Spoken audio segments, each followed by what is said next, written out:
자, 그러면 이제 마지막 시간 이제 마무리 또 하도록 하겠습니다. 한번 읽어보셨나요? 양도의 유형? 대화를 나눴나요? 네. 어느 집으로 갈지 결정했어요? 네.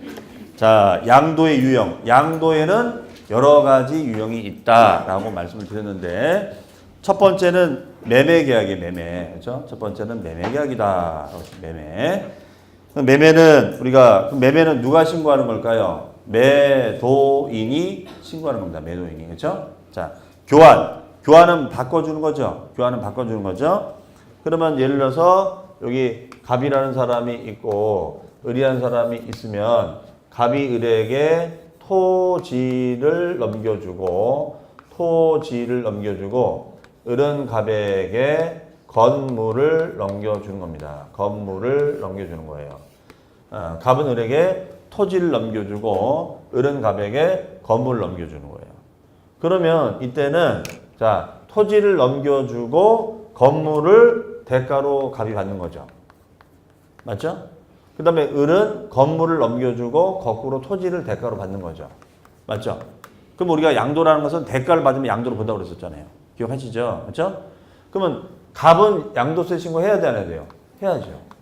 을도 해야 돼요, 을도. 그러니까 부동산 교환 거래는 갑을 모두 다 해야 돼요. 분명히 그랬잖아요. 양도라는 것은 내가 가지고 있는 부동산 속에 넘겨주고 대가를 받으면 양도로 본다며. 그럼 이 사람의 대가는 건물, 이 사람의 대가는 토지거든요. 그럼 둘 다 신고해야 되는 거예요. 이게 바로 교환 거래입니다. 그래서 이제 이런 교환 보통 중개 같은 경우에는 어떨 때 많이 발생이 되냐면 불황기 때, 부동산 불황기 때 교환 거래가 많이 일어나요. 그래서 이 교환 중개만 전문적으로 하는 중개사도 있어. 교환 중개만. 나름대로 특수 중개가 되는 거죠. 고급 중개가 되는 거죠. 그렇죠? 이게. 그 다음에 현물 출자란 말이죠. 현물 출자. 현물이가 뭐죠? 부동산 등의 현물로. 부동산 등 현물이라고 합니다. 현물로 출자, 투자한 거예요. 그러면 이런 거죠. 여기는 지주갑이에요. 지주갑. 자, 지주갑이고 요 지주갑에다가 주식회사 빵빵 개발. 그러면 지주갑이고 주식회사 빵빵 개발이다. 그러면 지주갑은 빵빵 개발에게 어떡하냐? 토지를 출자하는 거야, 출자. 얘는 왜 출자를 하느냐? 그러니까 자기 땅을 이제 개발해서 뭔가 돈을 땅을 비싸게 팔아먹고 싶은데 뭐 개발을 알아야지 뭐 개발을 할 줄 모르잖아요.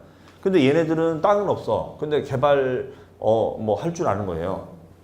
그러면 이 개발사에다가 땅을 내놓는 거지, 쉽게 얘기해서. 땅을 내놓으면 이런 걸 출자랍니다. 그러면 이 개발사가 이 지주갑한테 뭘 줄까요? 돈을 주진 않겠죠? 뭘 줄까요? 지분이란 걸 줍니다. 지분 아시죠? 지분. 근데 이 지분은 주식으로 표시가 돼요. 지분을 주는 거야. 그럼 지분이 이 지주의 대가가 돼요. 그럼 이 지주는 이 땅 내놓은 거에 대해서 양도세 신고를 해야 돼요. 땅을 판 거랑 다른 거예요. 이거는. 땅을 여기다 넘겨준 거잖아요. 대신 지분을 준 거죠. 받은 거죠. 그러면 이 땅이 이제 개발이 돼서 뭐 분양을 하고 임대를 하면은 얘는 이제 법인세 신고를 하면 되는 거예요. 이해하시겠어요? 네, 이런 걸 뭐라고요? 현물 출자. 근데 이거를 우리 이제 개론 시간에 배워요. 이런 사업을 뭐라고 하냐면 지주 공동 사업이라고 하는 거예요. 들어본 거 같습니까? 지주 공동사업. 이게 지주 공동사업이에요. 지주 공동사업. 네. 자, 그다음에 중요한 용어죠. 부담부 증여. 오른쪽에 참고란에 부담부 증여라는 말 써놨죠. 참고란에 부담부 증여라는 말을 써놨어요. 자, 부담부 증여라는 것은 우리가 어떻게 되는 것인가를 보면 부담부 증여란 증여자의 채무를 부담한다는 전제하에 소중자에게 증여자의 재산을 증여하는 행위로서 증여자의 채무를 소중자가 인수하는 경우에는 증여가액 중 그 채무액에 상당하는 부분은 그 자산이 사실상 유상으로 이전되는 것으로 보아 증여자에게 양도소득세가 과세가 되며 나머지 금액은 소중자에게 증여세가 과세가 된다. 이 말뜻이 이해가 되세요? 이게 한국말인데 이게 뭔 소리야 이게 그렇죠? 자, 그러니까 이런 문장을 보고 내가 이해가 돼야 되거든요. 문장이 이해가 되지 뭘 하잖아요. 그렇죠? 그러면 부담부 증여라는 것은 조건부 증여예요. 우리 증여는, 우리 민법상 증여는 두 가지가 있어요. 조건부 증여하고 무조건부 증여. 그런 걸 단순 증여라고 해요. 단순 증여. 그러니까 단순 증여라는 것은 조건 없이 그냥 주는 거야. 조건 없이 주는 거. 그렇죠? 그냥 주는 거. 그게 바로 단순 증여예요. 뭐 예를 들어 단순한 사랑. 조건 없는 사랑이라는 뜻이거든. 법률적으로는. 근데 표현이 좀 이상하네. 단순한 사랑. 사랑이 어떻게 단순하지? 자, 조건 없는 증여. 근데 이 부담부 증여는 조건을 달고 주는 거예요. 그럼 그 조건이 뭐냐? 빚을 끼고 준다 이거죠. 그러면 자, 이거죠. 요 토지가 있는데 토지가 있어요. 그러면 이 건물도 마찬가지입니다. 토지든 건물이든 다 대출이 껴 있어요, 안 껴 있어요? 다 껴 있죠. 그렇죠? 대출이 껴 있어요. 이 건물주분도 대출이 있을 거라고요. 그렇죠? 그러니까 이 건물주가 물론 자산이 많지만 건물 소유주 중에 대출 없는 사람 없어요. 인생이 대출이야, 대출. 그렇죠? 우린 다 대출 이기고 사는 거예요. 그렇죠? 그러면 이 대출이 있는데 대출금을 변제할 시기가 이제 도래가 되는 거야. 근데 자기가 지금 요새 사업이 너무 안 돼가지고 도저히 대출 원금을 갚을 자신이 없어요. 근데 이 땅값은 계속 올라갈 것 같아. 그러다가 안 되겠어서 못 견디겠어서 그래서 요 갑이라는 사람이 을한테 조건부 증여를 하는 거죠. 야, 조건을 다는 거예요. 조건부 증여로 주는 거예요. 그러면 토지의 평가 금액이 1억인데 야, 1억짜리를 내가 그냥 줄게. 대신 내 대출 빚이 4천만 원인데 이 4천만 원을 네가 껴안고 이걸 가져가라 이거예요. 껴안고 가져가라. 이게 바로 부담부 증여라는 개념이에요. 이해되시죠? 그러면은 이 조건부 증여는 이제 계약서를 씁니다. 계약서 쓰겠죠? 그럼 계약서 어떻게 쓰겠어요? 1억을 증여하기로 한다. 그럼 특약서 써야죠. 뭐라고? 이 채무를 인수한다는 조건을 써줘야 되는 거야. 이게 바로 인수의 의사표시예요. 그렇죠? 그럼 이제 계약이 성립되는 겁니다. 그러면 결론적으로 계약상 증여는 1억이지만 실제 증여받은 금액은 얼마가 되는 거예요? 실제 증여는 6천이 되는 거죠. 아니 1억 원을 주기로 했는데 4천에 빚이 있는 거잖아. 그럼 빚을 얘가 껴안는 거잖아요. 그러면 실제 받은 증여 금액 얼마가 되는 거예요? 6천. 그러면 요 6천에 대해서는 실제 증여로 봐서 얘가 증여세를 내라 이거예요. 이해되시죠? 그러면 이제 문제는 4천이 뭐냐 그지? 4천만 원은 어떤 의미인가 이거예요. 4천만 원은 이거는 누구의 대가냐? 4천만 원은 누가 이거 갚아주는 거예요? 갑이 갚는 거예요? 을이 갚는 거예요? 을이 갚는 거죠. 그러면 이 4천만 원은 요 갑의 대가로 보겠다는 거예요. 그래서 양도로 보겠다 이거예요. 그러면 이 사람한테 양도세를 매기겠다 이거예요. 왜 대가냐? 대가지. 4천만 원의 빚을 이 을이 갚아준다는 말뜻은 4천만 원을 을이 갑에게 돈을 줘서 이 갑이 은행 가서 갚나? 아니면 4천만 원을 을이 인수하나? 똑같은 얘기잖아요. 이해되세요? 4천만 원을 줘가지고 갑이 갚나? 내가 바로 갚아주나? 똑같은 거잖아요. 그러면 4천만 원이 쟤한테 안 간 것 뿐이지 4천만 원 준 거는 다름없잖아요. 그러니까 이거는 당신의 대가다 이거예요. 그러면 이 부분에 대해서는 양도세 신고하라 이거예요. 그럼 이게 왜 중요한 거냐면 어떤 거래 행위에 있어서 양도와 증여가 동시에 일어나는 거래는 얘밖에 없어요. 이해하셨어요? 이런 걸 뭐라고요? 부담부 증여. 자, 부담부 증여라는 말은 우리 민법상의 조건부 증여를 지칭하는 겁니다. 그러면 그 조건에 대출이 껴있는 거죠. 그러면 그 대출금을 부동산 넘겨준, 증여준 사람의 대가로 본다. 그런 개념을 뭐라고요? 부담부 증여. 자, 아주 특수한 용어가 나왔습니다. 하여튼 이런 용어들도 계속 반복해서 듣다 보면 나중에 이해가 되실 거예요. 그래서 오늘 다 이해가 안 되신 분들은 어차피 또 1, 2월 때 강의 때 또 할 거예요. 그때 가서 또 들어보시면 됩니다. 그러면 이러한 거래 등을 하면은 양도로 봐서 양도세를 받겠습니다. 라고 했는데 다만 다음에 어느 하나에 해당할 때는 양도로 보지 아니한다. 자, 별 표시해 놓으시고 요 1번부터 3번까지는 우리가 양도가 아니다. 그러면 왜 양도가 아닐까? 양도가 아니면 양도세 신고할 필요 없다는 뜻이죠? 그럼 왜 양도인지 아닌지 우리가 해석할 줄 아셔야 되는데요. 첫 번째 1번 왜 양도가 아니냐? 환지 처분이에요. 환지 처분으로 지목이나 지번이 바뀌었기 때문에 양도가 아니다. 그러면 환지 처분은 근거 법령이 도시개발법이죠. 자, 도시개발법 무슨 법 시간에 배우셨어요? 공법 시간에 잘 배우셨죠? 우리 고 교수님한테. 그러면 도시 개발하는 방식에 대해서 배웠죠. 도시를 개발하는 방식. 뭐가 있죠? 여기 말하는 환지 방식. 또 수용 방식. 또 혼용 방식인가? 혼용 방식. 혼용 방식이 뭐예요? 수용하고 환지를 같이 하는 거. 그렇죠? 자, 그 다음에 최근에 생긴 거. 최근에. 기억이 안 나죠? 없어요. 이 규정은 없어요. 어떤 분이 그 얘기했더니 또 까먹었네. 뭘 또 까먹어. 없어요. 세 가지밖에 없어. 맞죠? 네. 자, 그러면 세 가지인데 환지 방식은 우리가 사업시행자가 돈이 많아서 하는 거예요? 돈이 없어서 하는 거예요? 돈이 없어서 하는 거예요. 돈이 없으니까 땅 놓고 땅 먹기. 다른 땅 가져가세요. 이거잖아요. 그렇죠?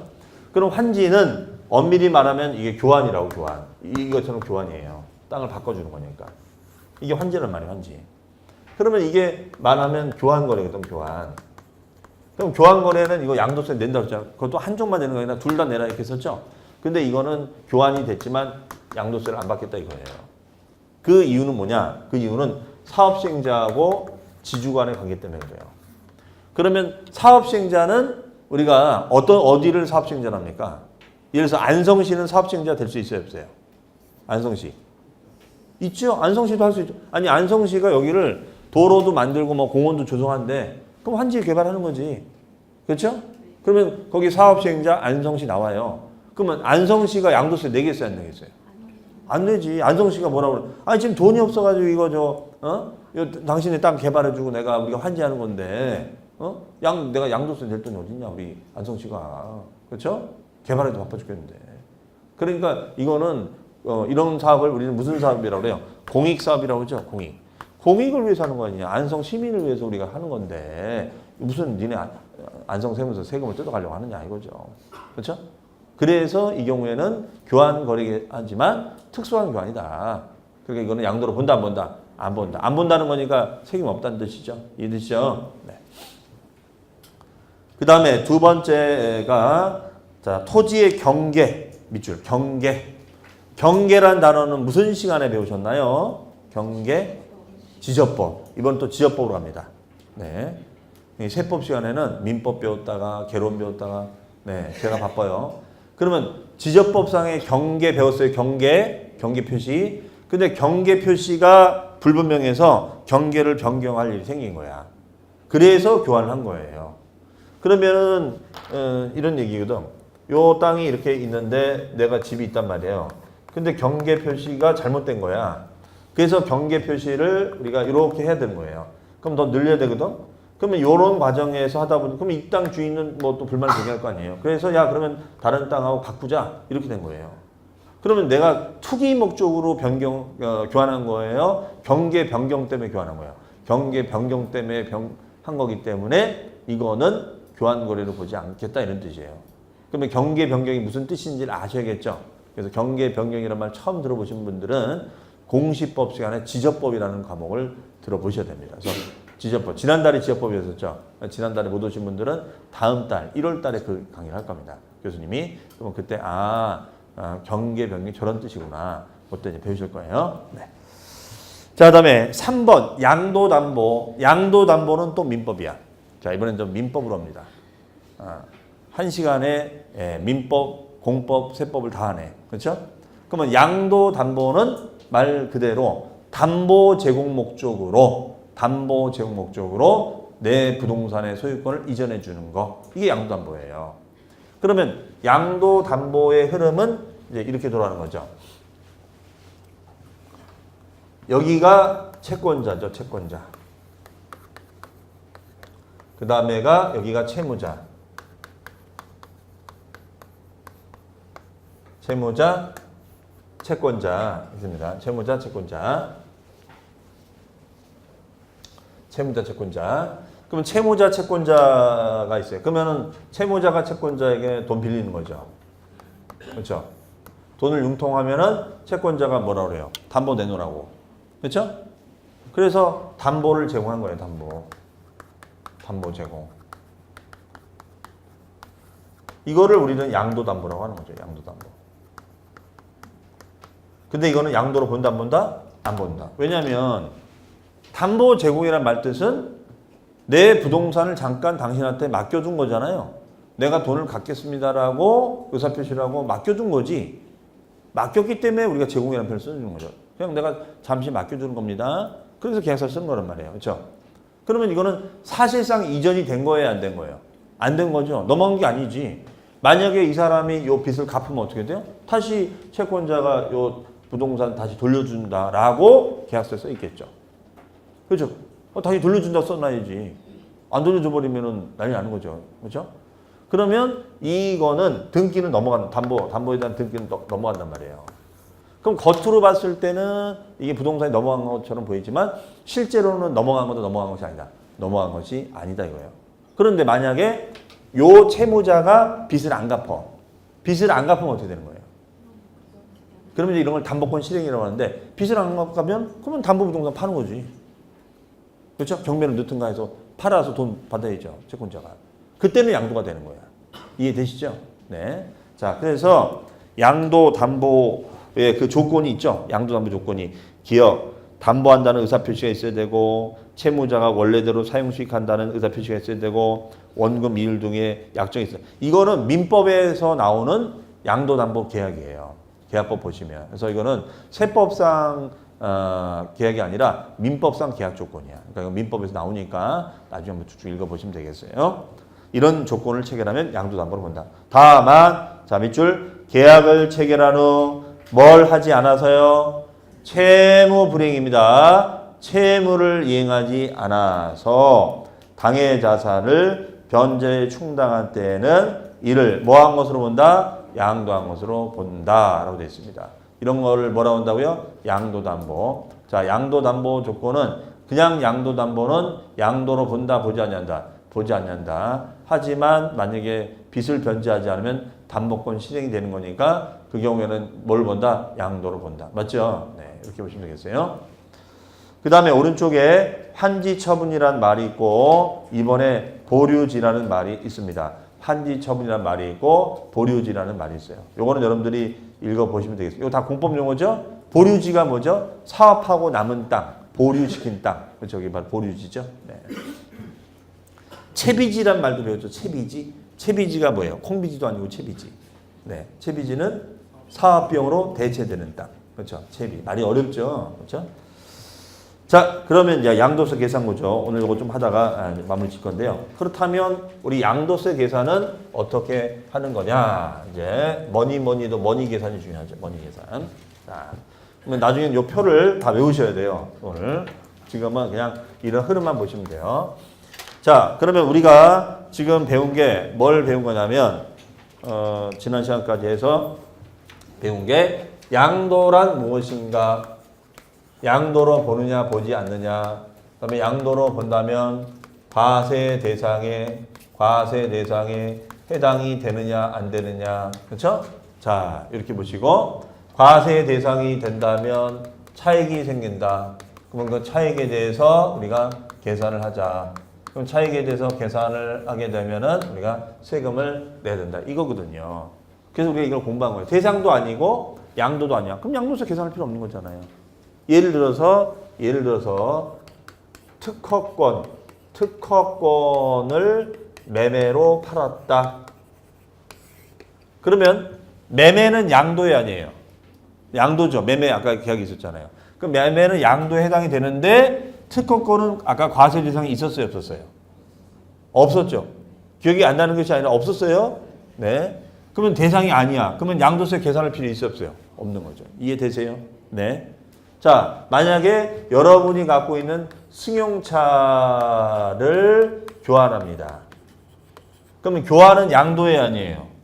양도죠. 그렇죠? 근데 승용차는 대상이 있어요, 없어요? 없죠. 그러니까 승용차를 교환하면은 양도세를 계산할 필요 있다, 없다? 없다. 이해하시겠어요? 근데 승용차는 말이 안 되는 게 왜 그럼 대상이 없을까? 그러면 여러분이 만약에 수용차를 사가지고 3천만 원 주고 샀어, 차를. 그래서 3천만 원 사서 여러분 절친한테 야, 너가 정말 너 절친. 너 절친이기 때문에 내가 이 3천만 원짜리 차 3,500에 팔게. 정말 너 고맙게 생각해라. 그럼 그 친구가 뭐라고 했어요? 너 학원에 다니더니 애가 미쳤구나. 공부를 너무 많이 하고 했나 보다. 아니 어떻게 3천만 원짜리 차를 3,500에 팔아? 무슨 말인지 아시겠어요? 수용차가 어떻게 차익이 있을 수 있죠? 중고차잖아요, 중고차. 중고차에 무슨 차 500을 붙여. 3천만 원을 1,500에 사면 모를까. 그렇죠? 그러니까 수용차 같은 경우에는 양도세 대상에 넣을 필요가 없는 거예요. 아니 어차피 차익이 없잖아. 차익이 없는데 그 대상에 넣으면 뭐 할 거야. 이해하시겠죠? 자, 그래서 우리가 이런 걸 공부를 했던 거고.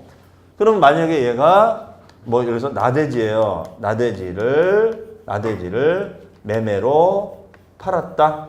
그러면 매매면은 양도되는 거 맞죠? 그 다음에 나대지는 대상이 되는 거 맞죠? 부동산이니까. 자, 그러면 이제 그 다음에는 뭐야? 차익이 생겼냐 안 생겼냐 이걸 따지자 이거지. 그렇죠? 그럼 차익은 어떻게 계산하면 돼요? 어떻게 하면 되긴 차익은 내가 판금액하고 상금액이 있으면은 판금액 상금액 빼주면 되는 거지. 그렇죠? 그럼 판 금액을 뭐라 그러냐? 그것을 양도가액을 하는 거예요. 양도가액. 처분했다는 거죠. 처분. 그럼 이게 이제 이게 수입이 되는 거예요. 수입 금액. 그렇죠? 수입. 그럼 수입에서 뭘 빼줘야 돼요? 비용을 빼줘야죠. 들어간 돈을 비용이라 할 거 아니에요. 그걸 경비랍니다. 경비. 그런데 얘는 이 앞에다가 필요자를 붙여요. 필요한 경비만 집어넣어요. 그러면 수입에서 필요한 경비만을 빼주는 거예요. 수입에서 필요한 경비만을 빼줍니다. 그러면 차익이 나오는 거예요. 차익. 그런데 얘는 왜 얘는 필요자라는 말을 붙이느냐? 필요자는 말을 붙이느냐? 이거예요. 필요자는 말을 붙이느냐? 이거는 그 이유는 뭐냐면 필요하지 않은 경비는 인정하지 않겠다는 거예요. 예를 들어서 내가 이 아파트를 팔았어. 근데 이 아파트를 사줘서 매수인이 너무 고마운 거야. 그래서 매수인하고 술 먹으러 갔어요.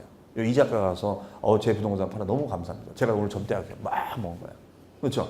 사케에다 막 먹은 거야. 그러면 그 비용 인정해 줄까 안 해줄 거야? 아니 매수인을 왜 접대를 해? 그럼 매수인 서로 다 계약해서 한 거죠. 그러면 그런 접대비는 경비 인정 되느냐 안 되느냐? 안 돼요. 그렇죠? 그래서 매수인이 이렇게까지 대접을 해서 너무 감사하다고 이 차는 자기가 쏘겠대. 그래서 평택 나이트 가자는 거야. 그렇죠? 그럼 이거는 지금 매도인과 매수인이 접대 관계예요? 서로 간에 좋아하는 관계야. 접대하다 좋아졌어.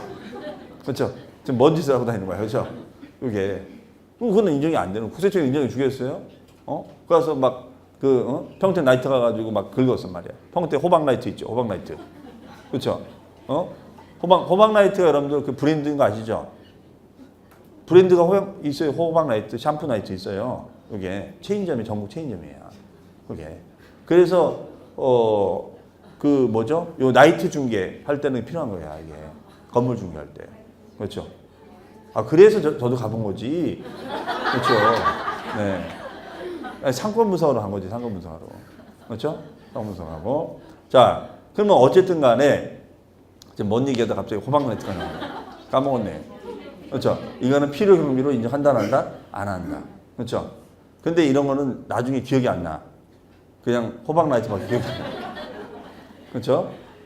자, 그래서 요 필요 경비를 빼주고 나면 이제 차익이 나오는 거예요. 차익. 그래서 이게 필요자를 붙이는 이유다. 만약에 이걸 안 붙여버리면 막 집어넣을 거 아니에요. 막 그냥 진짜 말도 안 되는 비용 다 집어넣어가지고 그냥 차익 확 줄여서 세금 안 내려고 할 거 아니에요. 그죠? 그래서 과세관청은 우리 국세청에서 인정하는 경비만 해줄게. 이 뜻이 된 겁니다. 이해되시죠? 그러면 요 필요 경비에는 세 가지 경비가 있어요. 첫 번째가 제일 큰 비용이죠. 취득가액 경비겠죠. 취득가액. 그럼 취득가액은 이거는 매매 계약서. 그 당시 샀을 때 매매 계약서로 확인을 하면 되겠죠. 매매 계약서에 다 나와 있을 거 아니에요. 매매가. 그렇죠? 자, 두 번째. 우리가 이런 게 있어요. 노후된 이렇게 노후주택을 경매로 받아서 이걸 싹 리모델링 해가지고 매도를 하는 분들이 있어요. 이게 은근히 차이가 많이 남거든. 그렇죠? 노후주택을 사가지고 리모델링 싹 해가지고 파는 거야. 그렇죠? 그러면 시세가 오를 거 아니에요. 그러면 이거 경매로 낙찰 받아서 파는 거니까 굉장히 차이를 많이 남길 수 있죠. 또 이런 것만 하고 다니는 분들이 있어요. 그러면 인테리어를 내가 좀 할 줄 알아야겠죠. 인테리어. 그러면 인테리어 공부도 해야 돼. 인테리어 공부. 이거 끝나고 할 거 많아요 지금. 네. 지금 중개사만 공부해갖고는 안 돼. 인테리어도 공부해야 돼. 인테리어. 네. 자, 그러면은 요 인테리어 한 거, 리모델링 한 거 이거 경비 인정 해줘야 안 해줄 거야? 해주겠죠. 이거 해줘야죠. 그렇죠? 그러면 이런 수선비 등을 뭐라고 하냐면요. 자본적 지출액이라고 얘기합니다. 무슨 지출액이요? 자본적 지출액. 자본적 지출액이다라고. 자본적 지출액이다. 그러면 이 수선비 등의 자본적 지출액은 결과적으로 뭐예요? 요거에 대해서는 증빙이 있어야겠죠. 증빙이 있어요. 증빙 첨부가 돼야 돼요. 증빙 첨부가 된다. 그렇죠? 그러면 증빙이라는 게 여러분들 뭘까요? 세금 개선서라든가 현금 영수증이 있어야 돼요. 예를 들어서 간이 영수증을 안 받아 이제는. 그래서 이런 거를 뭐라고 하냐면요. 법률용어로는 적격 증빙이라고 그래요. 적격. 그러니까 우리가 이런 거 있잖아요. 부적격, 부적합. 그럼 부자 빼면 어떻게 돼요? 적격, 적합이 되는 거죠. 이해되세요? 그러면 법적으로 인정하는 증빙만 되지. 소위 말해서 간이 영수증. 간이 영수증은 뭐예요? 공영수증 있잖아요. 거기다가 그렇죠? 짜장면 먹어놓고서는 팔보채 먹다 막 쓴단 말이야. 그거 안 된다 이거는 이제는. 그런 걸 옛날에 인정해줬다고 막 쓰는 거죠. 경비 실제 나간 것도 없으면서 나갔다고 막 쓰는 거죠. 그렇죠? 요즘은 이제 안 됩니다. 그 다음에가 이제 세 번째는 양도하다 보면 양도 비용이 발생이 돼요.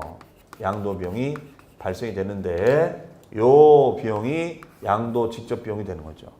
그러면 양도 직접 비용이라는 것은 양도와 관련된 법무적인 비용과 세무적인 비용을 지칭하고 있습니다. 법무와 세무적인 비용을 우리는 양도 직접 비용이라고 합니다. 네.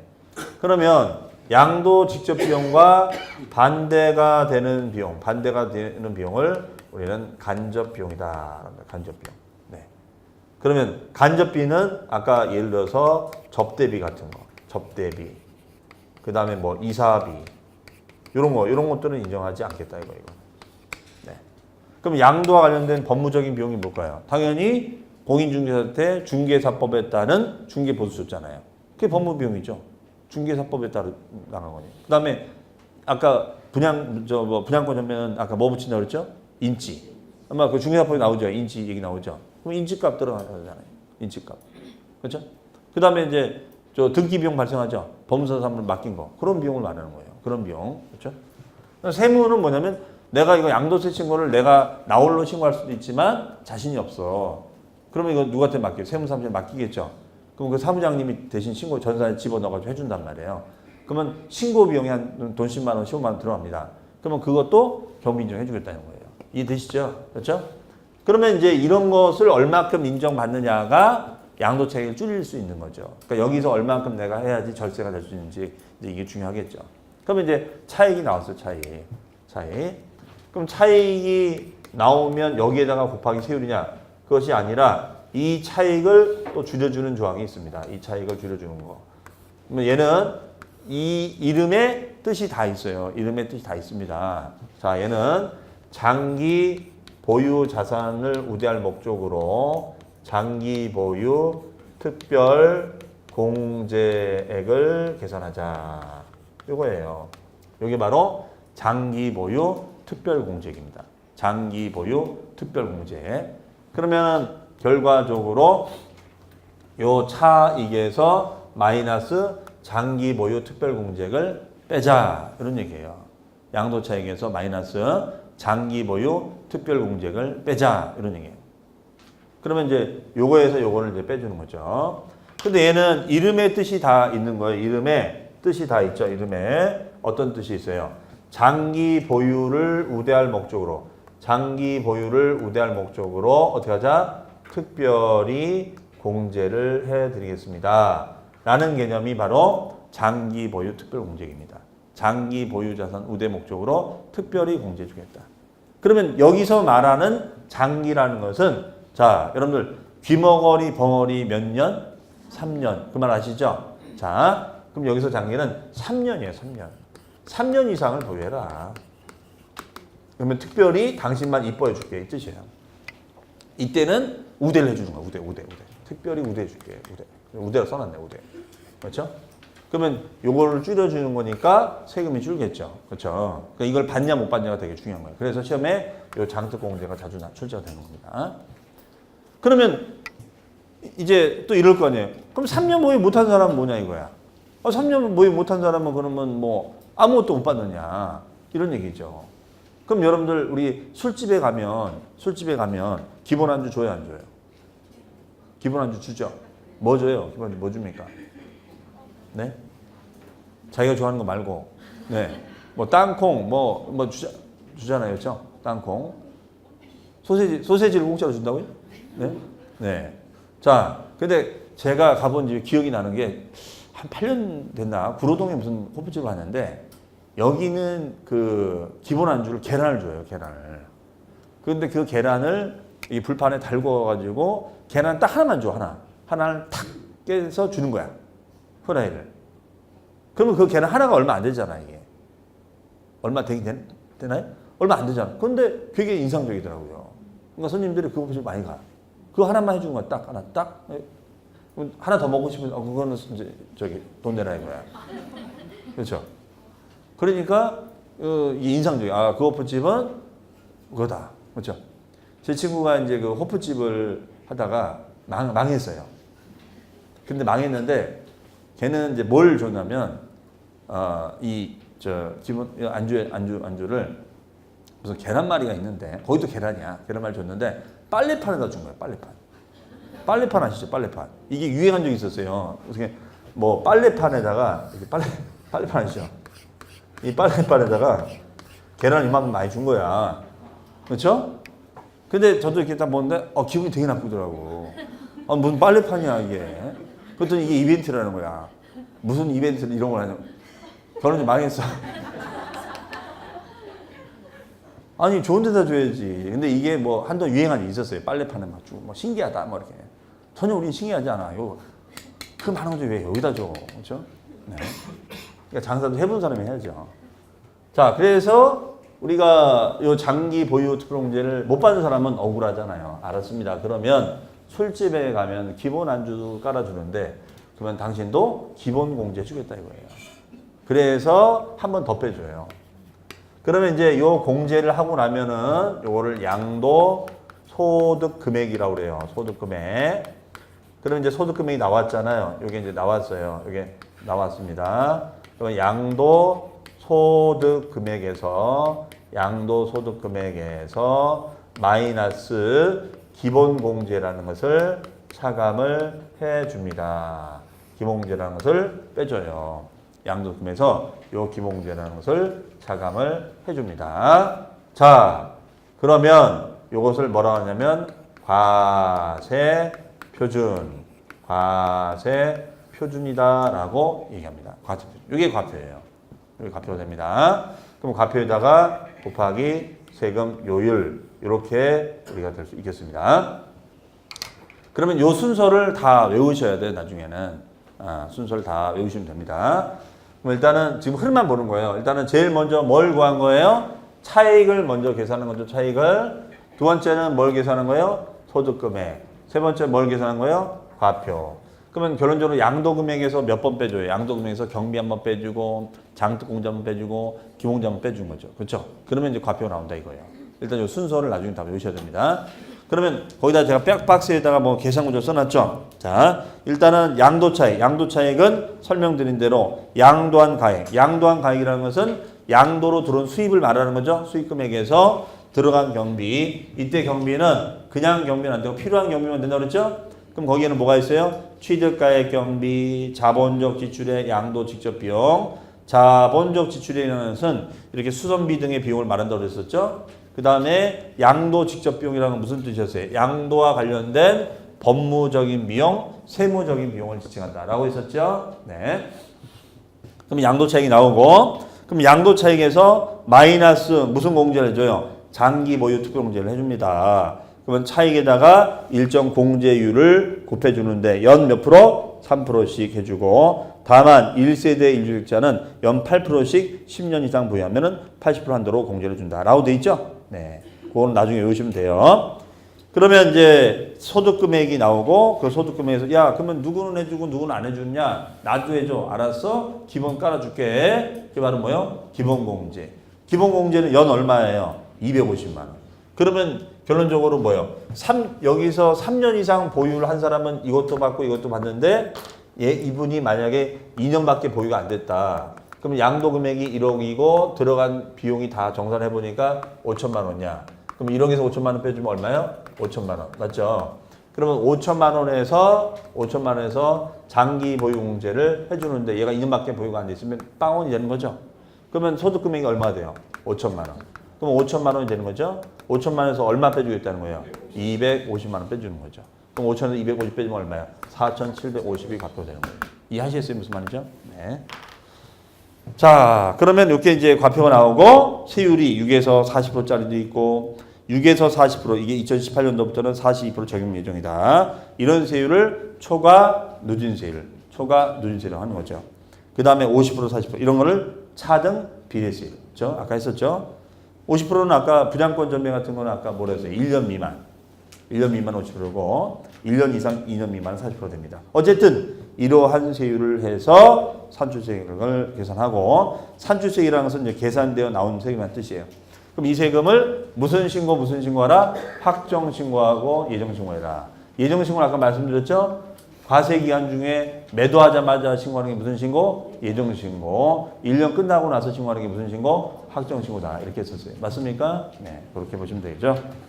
자, 그러면 이제 양도 차익 계산에 대한 내용이 되어 있는데 이 내용에 대해서는 다음 시간에 이제 하나하나 또 설명을 제가 드려 나가도록 하겠습니다. 아셨죠?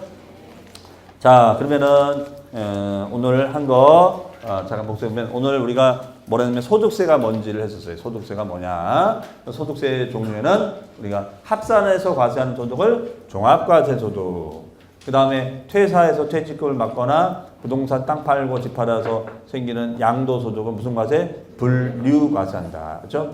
그러면 이걸 기간 중에 팔자마자 신고하면 무슨 신고? 예정신고. 5월 달에 신고하면 확정신고. 그러면 어디 가서 신고한다고요? 주소지, 세무서. 이게 양도세였었어요. 자, 그 다음에 우리가 이런 양도소득세에서 양도라는 건 뭐냐? 양도라는 것은 내가 가지고 있는 소유권을 넘겨주는 거예요. 넘겨주고 뭘 받아야 돼요? 대가를 받아야 되겠죠.